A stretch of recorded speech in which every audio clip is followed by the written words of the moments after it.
and welcome to another episode of Hotkey Highlights brought to you by Actionable Insights. My name is Seth Harrison, and today I want to talk about staircases. The hotkey for staircases is C, and I'm going to employ a couple different hotkeys that we've shown in various hotkey highlight videos. So I'm going to hit Shift-Enter real quick so I can just have my sketch screen, and then I'm going to hit the C key. And as you can see here in the top right, it loads up staircase, and when you hold your mouse over it, it'll show you the hotkey for it, staircase C. And I have this great staircase, and it will load up whatever I last used as a staircase. There's multiple options in this drop-down menu you can select. So I can hit C and I can drop in a staircase here. I'm going to hit C again, and you'll see I'm going to try and put it in the room, and when I click, nothing happens. And I'm sure many of you have had that experience where you just keep trying to do something and there's no visual notification that it's not going to work.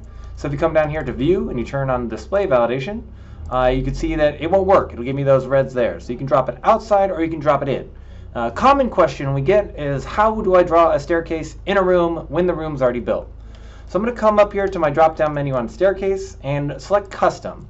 I'm going to hit Escape so I can unload my cursor. I'm going to hit C so you can see that it loads up the most recent that I've selected. And now I have a custom staircase. And one of the tricks to remember with the staircase is this crosshairs right here. The crosshairs that I'm looking at is the direction in which my staircase is going to go up. So we want to aim in the direction we want to draw the staircase. So I'm going to hit Tab a few times to rotate it, bring it down here, and we'll say it goes there. And now I have a staircase going up into another room. So this has been another hotkey highlight showing you the staircase tool and the C hotkey. I hope you enjoyed. Please like, share, and subscribe, and I will see you next week.